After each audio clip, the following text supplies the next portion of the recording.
none of these earthly things that we have can ultimately satisfy us completely, which I think then points us to our need for something beyond this earth. We need a savior. Right. Food will not meet our deeper need. No. Believe it or not, relationship, it can help, but won't necessarily meet our deepest need. Feeling good about ourselves won't necessarily meet our deepest need. Yeah.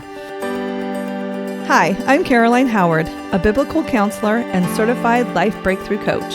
And I'm Chris Oneth, marriage and family therapist and executive director of Downey Park Counseling Associates. Welcome to Our Next Question, where we attempt to answer the questions of life through conversations in psychology and Christianity. Remember, this is a place of discovery and definitely not the final answer. We're back. Whoa, holy cow, we didn't talk about this. This is kind of part 2 of the first episode. What are our needs really? No, what do we really need? What do we really need? And now we're going to talk about how are our needs met. How are our needs met? Jeez, this is a tongue twister. Who came up with that question? How are our needs met? How are our needs met? So this is kind of the more practical side. There's going to be a little bit more philosophy, but we've got some practical juice to share. Practical juice. Okay. But first, a question. So, this comes from the archives of maybe even different podcasts. Oh. But it's been a philosophical question, and really it doesn't matter. Obviously, it doesn't matter how people answer this. Okay. And you can play at home, by the way, if you want to. Oh. It matters the process and the thoughts that go into answering the question. Uh-oh. Wait, these are supposed to Sounds be like a fun. test. My head hurt. Wait, do I need a calculator? Do I have to do math? Okay. Oh gosh, no. Even I won't go there. Okay, so the question is this: if you have one of two superpowers that you can pick. One of two. You know where this is going? I think so. Okay, would you choose flight or invisibility? Mm-hmm. Ask away if there's any questions. I would choose flight. Boom. We got 2 flight people over here. 2 flight people. We're flighty. And Chris, What would are you you an Why? invisibility Okay, wait. person? Why would you? Wait, I want to hear your answer first. No, you I'll tell cannot hear why. my answer first. No, because you already have an answer, and I want to hear. Wait, where did Chris go? He There's went your down answer. the tunnel again, or the well again. No, he's invisible. Okay. I'm torn Oh. between the two. I mean, they're both great. I think but you guys didn't hesitate. No. it's because we don't want to be seen as morally reprehensible. Oh, now this is what I'm I was getting not at. thinking that at all, Visibility but as a thank you. Like, what are you going to do? You're going to be a creep? You're going to Yes, hide that. somewhere? Maybe. Nobody can Yes, see you? exactly. No, that's a good point. Also, I feel like it's an extroverted, introverted thing. Really? I mean, Potentially. if you're flying, people are going to see You're you. out there. If You're you're out. invisible, But you're I'm like, I more don't of want an- anyone to see me. But I'm more of an introvert. Yeah, I I don't know picked- about that. I know. Ambivert. One of those stupid last Introverts tests are I took plotting- said I was an extrovert, and I'm like, you're so wrong. Well, it depends how you felt in that moment, given the test you took. I know. It was that. I don't even remember which one. Introverts are like plotting up, how to blow stuff up and. What? Well, I mean, I know that too. Oh, okay. The repression. I picked flight because I just was thinking like how great to be able to get places fast, to see And people. how fun it would be. To Oh, see my people and gosh. things is what I was thinking of. Like, oh my gosh, I could just I'm go jealous see of the Eiffel birds. Tower tonight just for the heck of it. Well, it would take a while to wouldn't fly you be over there. cold? Yeah, and I mean, do you need a sweater if you're flying across the? No, I have a flight suit. Oh wow! Oh, you already have a flight I have suit. a flight suit. Is it superhero-ish or is it super baggy? I mean, like, hello, did Superman? I mean, he had his whole span. That Yeah, thing, but like, he was kept. super. Well, this is a Well, if superpower. if I have a superpower, I'm super too. And do you have another question I would have is like, do you have super strength too, or could you just like get there and like, That's a I different can't superpower. carry much? But why would Hey, I I need to can carry fly. anything? Well, I would want to carry my wife if I'm going to the Eiffel Tower. Oh, I see what you're saying. Maybe we could be a dynamic But duo. doesn't she get a choice too of what she wants? Yeah, but she could picked pick- invisibility. So. But at that, then I'm gonna have to. So if you got invisibility, you could sneak onto the flight. So then I'm just breaking laws. Exactly, it's Like, morally yes. reprehensible. It's Yes. morally So you're right. That So is what I was funny. thinking. I would want to sneak into the boardroom of certain certain companies, and then I'm going to invest that, or I'm going to sell Well, this or buy I that. could just fly and land on top of the building and then listen in. No, you can't do that. Or hover outside the window. Yeah, with the cup. How with a cup? Oh, I forgot my cup. I've flown all this way, and I didn't bring my. Good thing there's a target around the corner. I shall fly there. Good gravy. Well, can you do that now to buildings? I don't think so. There's too many noise in your jungle city poop landscape that you would have to navigate. Up high, you don't hear the noise. You hear you hear wind and aeroplanes and. But I am an aeroplane because I'm polite. No. You sound like a junior high schooler arguing just to argue. It's probably because I argue with one on the daily. Well, it is a question of what superpower would you want, which tends to be a more middle school question. No offense. And so... so they say, so yeah, I'm torn between the two because I could see the benefits and drawbacks of those. Now, I thought, Caleb, what you said was pretty insightful. It's like being invisible is morally reprehensible. Yeah. It just means you're up to no good. Yeah, because you are hiding from people. What good would come of you being invisible? I could think of all kinds of things. What? I don't know. I could gain inside information, which is illegal. Is it? What Insider trading is illegal. What if you overhear who are trying to keep the power? Someone who's going to commit a crime and you stop it? Boom! Report it. Look at that. Yeah, he only heard about the crime because he was doing illegal things. And by the way, when you say illegal, then you have to look into what laws are just and unjust. Yeah, what if keeping it illegal to keep you down? What if you were hiding in a bush and overheard something? Is that illegal? I've got to hide in more bushes. Now I want to sing "Hide It Under a Bushel." No, I'm going to let it shine. So then the understanding of flight is that you're out there. It's like you hide nothing, and they say that is, of course, a more extroverted. People might try and shoot you down. I just think if my daughter called and was like, "Mom, I'm sad. You want to go to dinner?" And I could just fly to Oregon like that and be like, "Let's go to dinner." Well, it's not teleportation. Be there for people.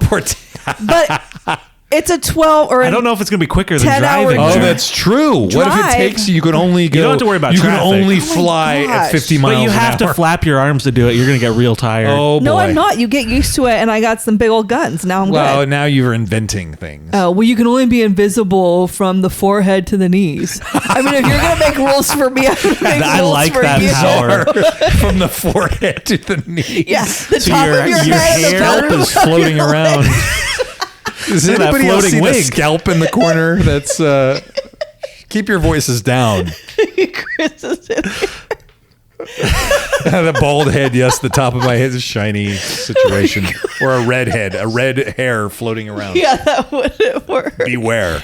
Well, you can't put rules on mine if you see now you mean. Yeah. So all this to say is the discussion that comes about. Hey, feel free to use this at a dinner party because the discussion that ensues is the gold. I don't know that I've landed on one yet. You have. You clearly want to do illegal things. You just have a hard time admitting it. Maybe. We should dig into that. Well, here's the other thing: is I feel like my relationship with gravity is pretty good. That's good. If I could fly, I may not have as much fun on my mountain bike. I'd be like, woo, and then it's like, are you kidding me? You could go off a cliff and fly that bad boy. But I go off a jump, and I'm like, now I'm floating, no big deal. But now when I go off a jump, I'm like, will I make it? And then I land, I'm like, woohoo! And it feels all the much better because you go off a jump and you're like, look at the ground below and look at the beautiful things God's created. Yep. I hope that would never become old. I don't think it would. I mean, I could be wrong. I'll tell you what, it would probably happen is I'd choose flight and then I'd wish I had invisibility, or I'd choose invisibility, the other one, invisibility, and I'd wish I had chosen flight. I know. Grass is always greener. It certainly is. I think you should get a trial period on each one. No. We'll give you 24 hours to be invisible. Oh, you need more than that. You're gonna need. We're gonna give you a week of each. A week of each, and then after the second week, you have 10 seconds to decide. 10 seconds. Man, what if you're not paying attention and then you're like, time's up. It sucks to be you, huh? Jeez. Okay.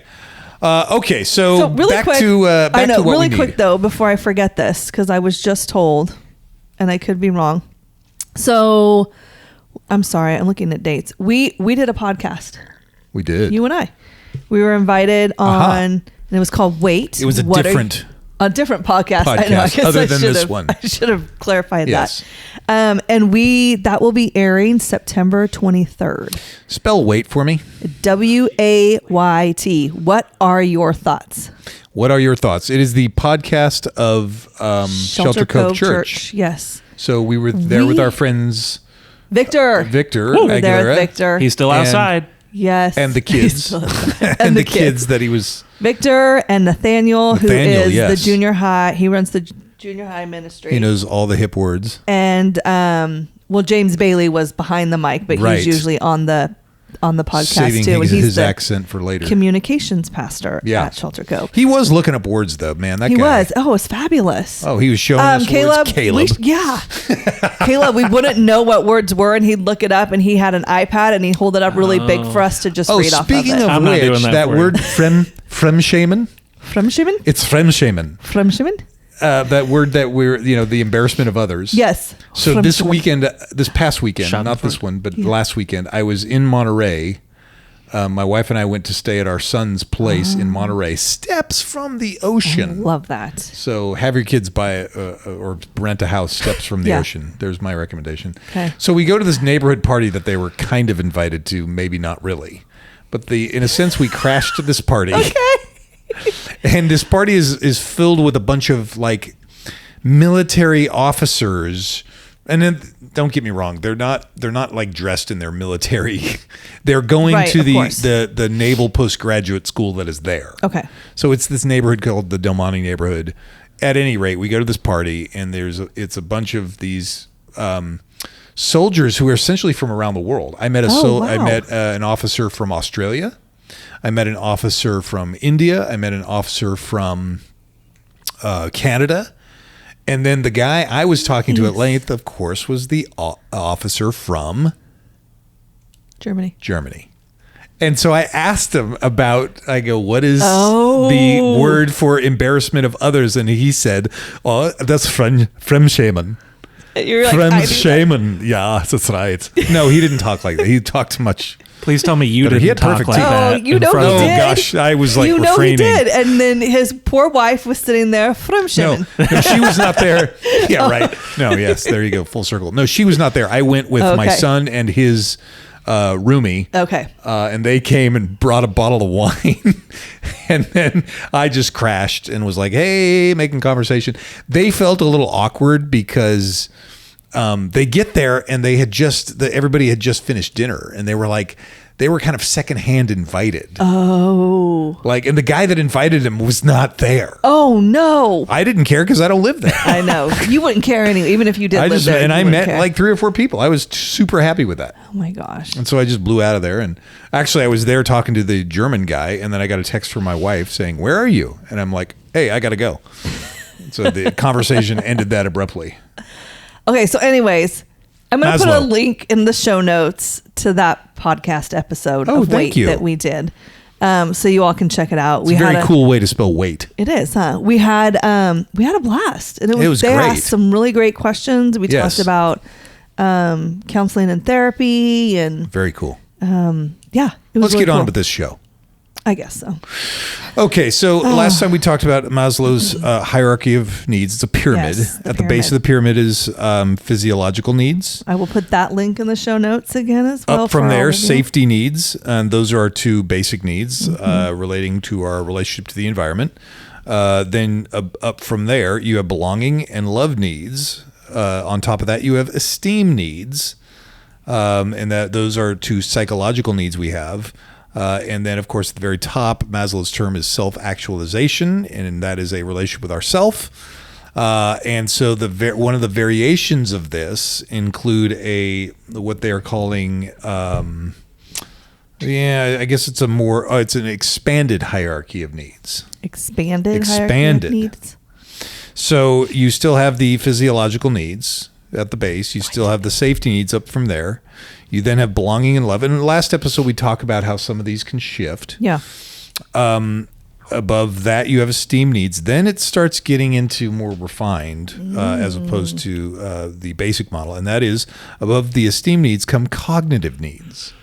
Yeah. It's still a relationship to self, mental. Yep. Then up from there, get this, aesthetic needs. That's where your chest implants come in. I suppose, but it almost seems like that's a relationship to the external again. Okay. But aesthetic needs are, it could be something as simple as, the way you dress. Yeah. Or looking nice, or presenting yourself in a good way, or decorating your home, creating an environment that is inviting and a place that, it's your nest. It's your place that you put some time and effort into and feel good about. Yeah. Then they get into self-actualization, and then they even have a more topper above the self-actualization, and that is transcendence. Yeah.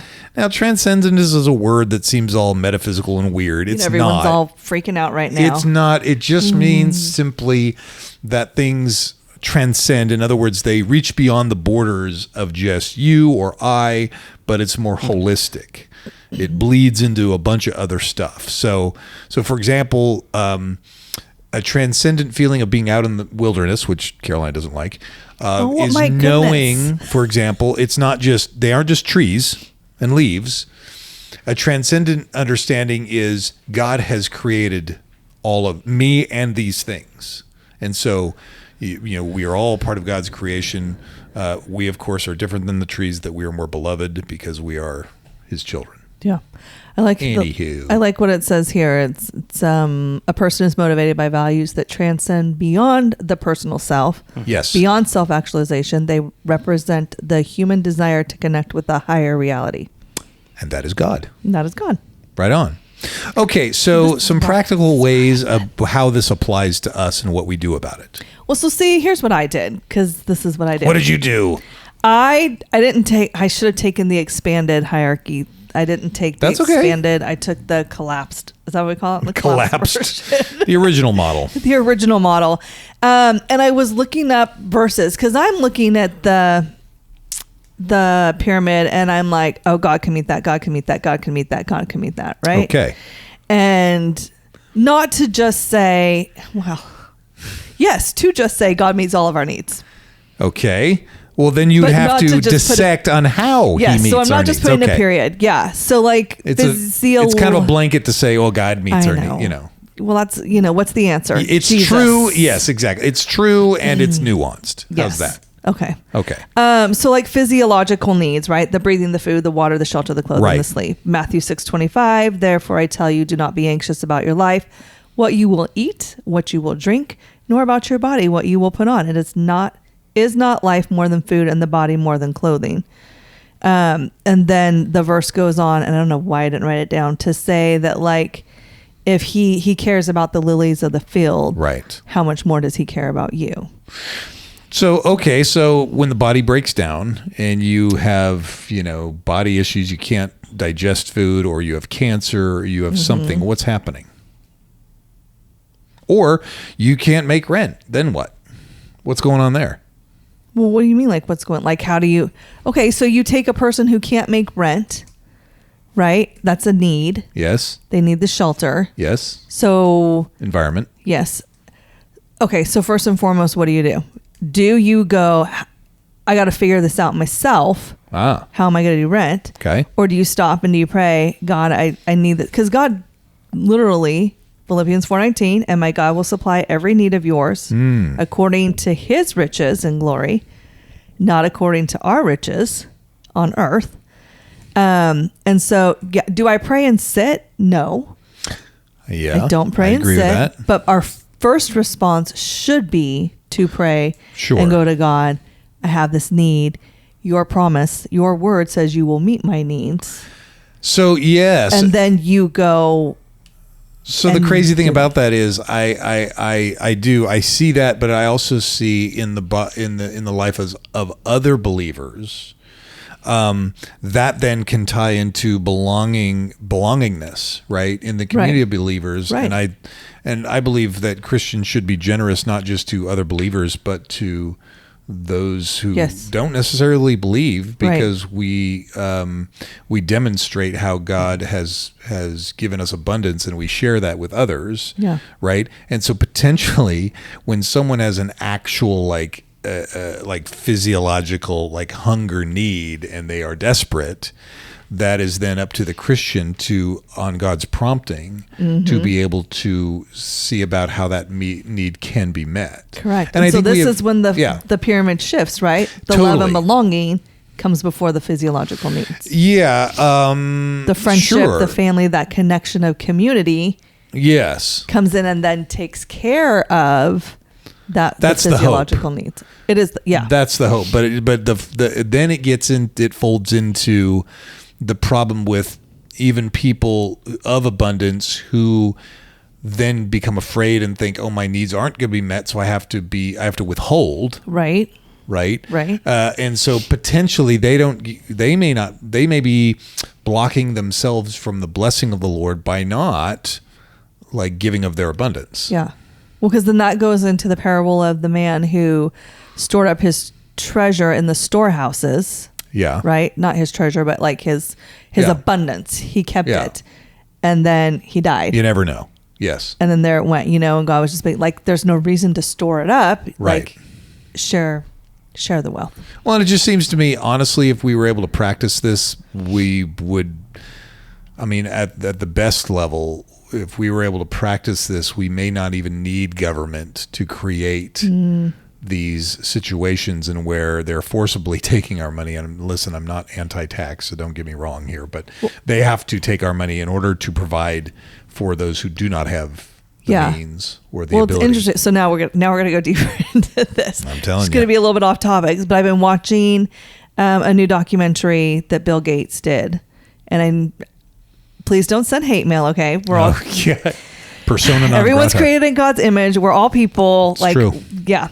And the episode that I've been listening to is about money, and it's about money and rich people and how do we have these billionaires who, a lot of them, you're right, don't pay taxes. They pay taxes just in different ways. Yes. Okay. Let's not go into that. But then we have all these poor people, these kids who aren't getting fed, who don't have a roof over their head. Yeah. And they're hoarding their money. Sure. Now, Bill Gates is a billionaire. Bill Gates has also donated over $100 billion to different things. Yes. And not only that, the United States is actually the most giving country. It's my understanding. I'm sure I could be wrong, but it may be as a product of how people make money here in the United States, that there is an abundance to be able to give. But there again, it can be where it's like, then why do we have all these other needs that aren't being met if that's the situation? Yeah.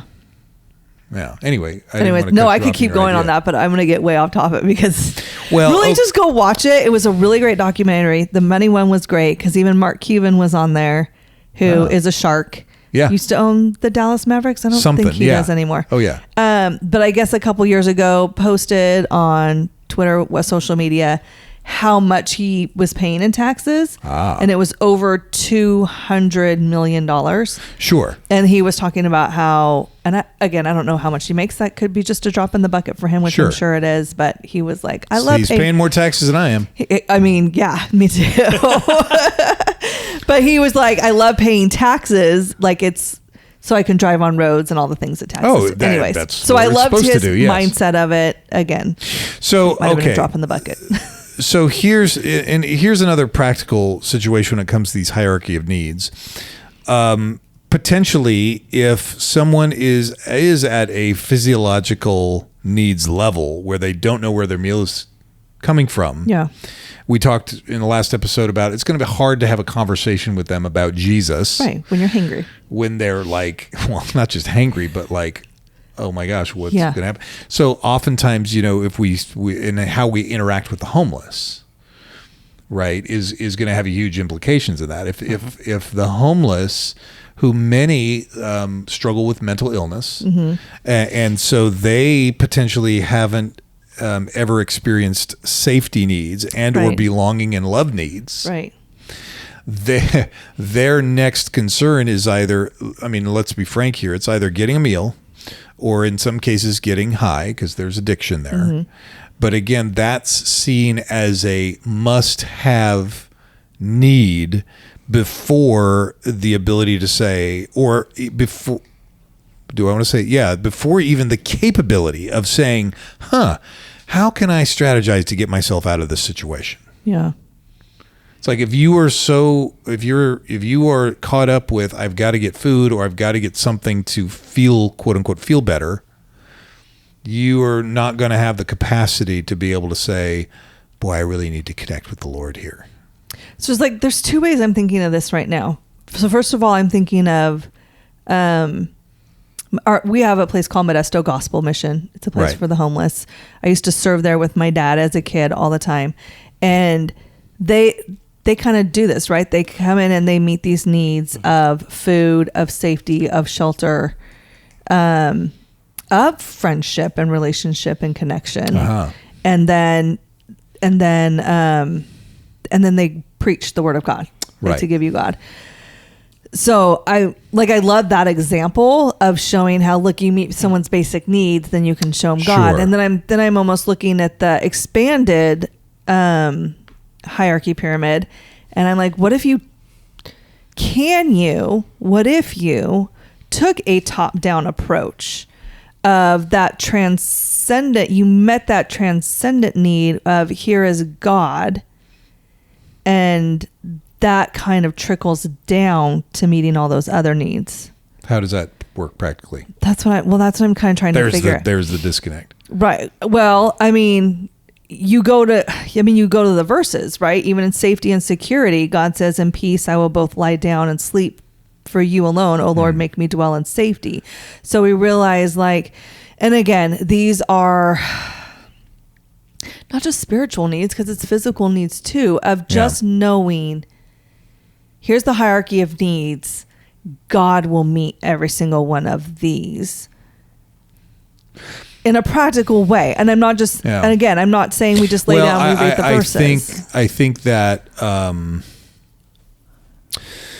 so again, I mean, you can apply this to the part of the homeless situation. There's not just a poverty of material. Mm-hmm. There's a poverty of mind. Yeah. Right. Oh, yeah. And part of that poverty of mind isn't, you've got to get richer in your mind. It's potentially an inability to believe that there's more. Yeah. To believe that. And so what happens then is all these roadblocks come up as to why, well, I can't do that because of this and I can't do that because of that. And believe me, it's not necessarily excuses, because we, in our current situation, we may not be worried about where our next meal is coming from, or where, what we're going to do on Sunday morning. We have all that planned out. Yeah. But we may have a hard time actually getting to the gym because of all the roadblocks we have in our head and all the reasons why. Right. And so that's, maybe our struggle, because we're higher on the pyramid, whatever. Yeah. But for someone who's homeless, there are genuine mental roadblocks that keep them from saying, hey, this is a possibility. Yes, some but not all, because let me tell you, listening to those homeless men singing worship songs, nothing but the blood of Jesus, I can still remember the impact of them yelling out, what can wash away, yes. They really meant it. So then this gets into the next philosophical question about what we as Christians who potentially have a lot of our needs met, a lot of our base pyramid needs met. Yeah. Excuse me. And then what we expect is someone actually living for God. In other words, me and my middle class comfort, does that mean I see someone being able to experience God in their middle class behavior similar to mine? Or can I look at someone who is potentially struggling with poverty or addiction and accept that God is meeting them at some level that they're at? right? And so they're not necessarily going to go home to, a warm fire at night. Yeah. But perhaps where they are is God gave me a bed tonight. Yeah. And being blessed in their world at that, and me not expecting them to do more based on what I'm comfortable with. Yeah. I think does that make any kind of sense? It does. And I'm thinking this, and Caleb, does that make any kind of sense? I'm processing. It's the spinning light, this thing. I don't know if this just goes to worry, and I know I sit here in a place of privilege. I don't want to deny that. Right. Right. And so I please people know that, and don't hear me speaking down or anything like that. But you say that, and I don't know, and I'm thinking that person is so grateful. They just were worried about having a bed to sleep in that night. Exactly. That's it. That's all they have to think about. And I have to. And maybe that's the whole thing. Like, I sit over here and I think, but I have to think about, can I pay my kids' private school tuition? Right. Can my car payment? Sure. Are we going to eat out tonight, or do I have to cook something in my kitchen that has electricity? Right. And man, I think that just hit me in a different way when I said it out loud. Wow. And I don't even think about if I have a bed to sleep in. Exactly. So then you have room to be more self-actualized. Or to work on your golf swing. I think we get stuck in that though, and we don't go, I don't really need to think about, like, all my needs are. We don't think all our needs are met. Right. That's the problem.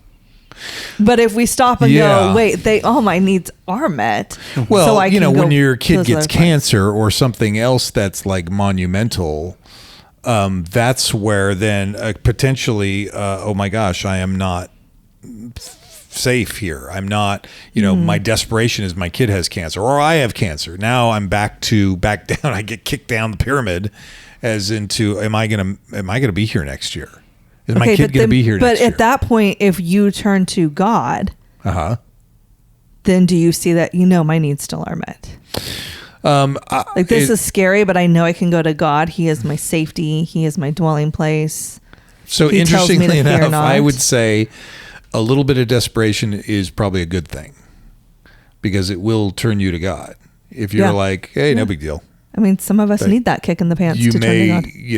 You may be a little disconnected and be like, it's going to be fine. Yeah. I mean, I've talked to many different people, and one of the big questions I ask them is, what role has hardship played in your relationship with God? Right? Yeah. And I've had people say, bad investments. or it's like, interesting. Okay. Yeah. Whereas other people say, spouse died. Right. Or kid was killed. Right. Or kid with addiction. And you're like, whoa, okay. Yeah. And all this to say. But for each of those it's a real deal. It was their Achilles or whatever. That was the hard that got them to turn to God. And so it's not a bad thing. No, not at all. But that hard for them felt the same as the hard for someone else. True. Like speaking of hard, there's no hierarchies of pain, of hard, like. Yeah, like, Well, yeah. So if you're $5 short or $50,000 short, you're still short. Right. You still don't have it. Yeah. And so you're like, oh man, what's going to happen now? Right. And so this even points to, like, I mean, if we, this couple things. If it's truly like a need that we have, or is it more of a discomfort? I mean, you could go all types of directions there. Yes. It's like, I need air conditioning. It's kind of a discomfort. To be comfortable, yes. Yeah, exactly. So then, you can get into the philosophical issues of comfort. Yeah. And then being able to discern, oh no, this is a need. I need to go about meeting this need, versus, hey, I just want to avoid discomfort. So that's a deeper conversation, and that may need you to connect to yourself. And that gets back to fasting, where it's like, I'm uncomfortable when I don't eat. and maybe the discomfort can tell you something, or God can work in you with that discomfort. Yeah.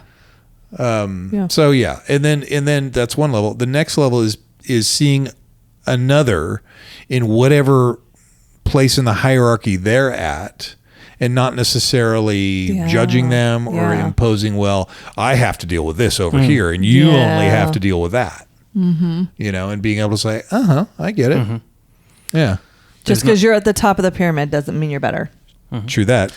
As you say, there's not a single person on this planet that doesn't have a need in some way. Even, a billionaire is unsatisfied in some way. Oh, and man. I think that's the truth, that none of these earthly things that we have can ultimately satisfy us completely, which I think then points us to our need for something beyond this earth. We need a savior. Right. Food will not meet our deeper need. No. Believe it or not, relationship, it can help, but it won't necessarily meet our deepest need. Feeling good about ourselves won't necessarily meet our deepest need. Yeah. Well, so if we want to look at like the pyramid, right, and that transcendent at the top that connects us, saying we need a higher power, right? All those needs lead us to God every time. That's true. Mm-hmm. And it seems like it's a different reliance on God in each step. I totally agree. Yeah, absolutely. For sure. It's not like we don't get to, our need for God until we get to transcendence. Right. Every step of the way, we need God. Right. And that's why like each one, it's pointing. Mm-hmm. When your food needs are met, that's pointing to God. When your community needs are met, it's pointing to God. So, well, I don't know about you, but I've had some... I have had some plates of food that send me into a transcendent state of worshiping the Lord. And I thought you were going to go the opposite. I've had some food that did not make me think of Jesus.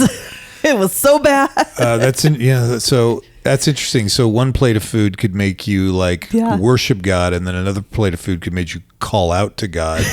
Please save me. See, it all leads to God. And don't you know, I would eat that plate of food anyway, because there you go, it's in front of me. Oh, awesome. Well, I think we hit everything. Oh, maybe. Did we hit everything? Well, we'll wake up 3:00 in the morning thinking, I should have said this. So if you have thoughts on this, I know we got kind of in the weeds and stuff. That's, that's what we do. Good. If it sparks thought in you, we would love to hear your thoughts, and we'd love to have you leave a comment or a question. Yeah. Maybe even a question that we can address on a future episode. Yep. We like questions. Questions are amazing. It's kind of why we named it Our Next Question. Why ask why? So thanks for joining us. Yes, absolutely. Please leave a review and share with a friend. Thanks for joining us today as we continue our journey talking about life's many questions. To stay connected with us, you can follow us at Downey Park Counseling on both Facebook and Instagram. You can also follow Caroline on Instagram at Relatable Caroline. And make sure you tune in next week for Our Next Question.